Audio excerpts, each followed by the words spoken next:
You ever walk into a room and feel like the whole thing was set up to make you the punchline? That's exactly where I found myself the day my mother decided my love life needed fixing. I'm Alex Carter, 38, son of a hotel and real estate dynasty I never asked to run, wearing my favorite hoodie with a coffee stain shaped like Texas and hair that looked like it lost a fight with a ceiling fan.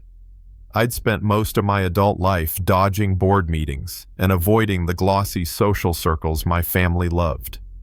But that afternoon, in the glass-walled sunroom of our family estate in Charleston, my mother, Eleanor Carter, stood surrounded by enough orchids to open a flower shop, sipping sparkling water, like it was Dom Perignon.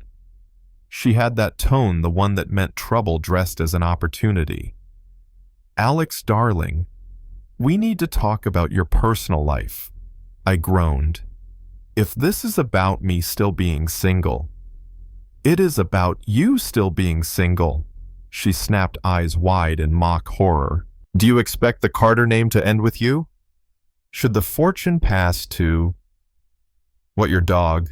Our golden retriever Cooper perked up from his spot on the couch. He actually looked like he could run the business better than me. I tried to joke, but she was on a mission. "This Saturday, 3 o'clock, you'll meet 8 women I've carefully selected, beautiful, accomplished, from the best families. You'll choose one." I laughed. Wrong move. She didn't blink. Fast forward to Saturday, our mansion gleamed like it had been scrubbed by angels.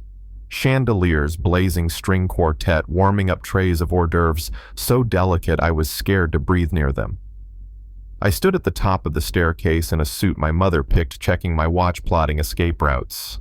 Then they arrived, one after another, like a parade of magazine covers. Tiffany, selfie queen, tagging me before I'd said a word. Vanessa complained her driver got lost in the north wing of her house. Camilla shook my hand like we were signing a billion-dollar deal. Lila live-streaming the event to her followers. Isabella ran a foundation for endangered flamingos. Simone posture so perfect, she made me straighten up. Fiona sang her own name in opera. And Delphine trying to paint my aura in neon pink. 15 minutes in the room felt like a reality dating show I hadn't agreed to star in.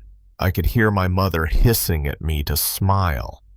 I was halfway through a conversation about yacht collections when I heard it, the whine of a vacuum cleaner. I slipped out toward the kitchen, and there she was.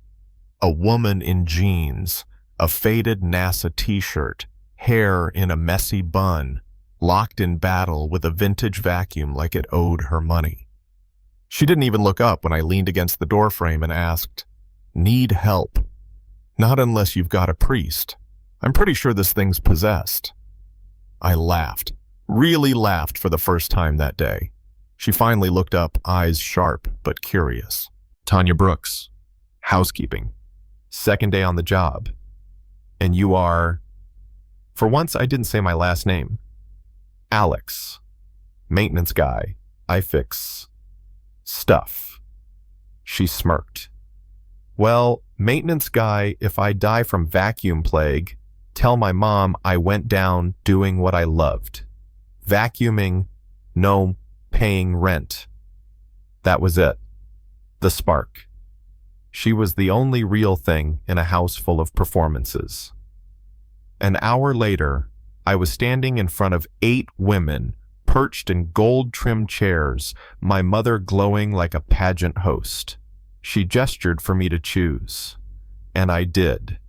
I pointed at Tanya, still in the doorway, feather duster in hand. Her eyes went wide. "Me? No. I'm just here for the dust bunnies, not marriage proposals." The room erupted. Gasps, mutters one live streamer, whispering plot twist into her phone. My mother's smile froze. "Alex, what are you talking about?" "I'm talking about who I want," I said. "Tanya." The other women left in a flurry of heels and perfume. My mother dragged me into a corner, hissing about legacies and appearances. Tanya just shrugged. muttered weirdest day of my life, and disappeared back to work. But I wasn't letting it go. Over the next week, I found excuses. Coffee accidentally made in double portions, holding vacuum cords out of her way, showing up with a box of vinyl records asking if she liked music. She tried to avoid me, said mixing work with whatever this was spelled disaster. But little by little, she let her guard down. She told me about growing up in a 2-bedroom apartment with 2 brothers working 3 jobs after her mom got sick, painting in her spare time until life got too heavy. I told her she was the only person who saw me, not the bank account.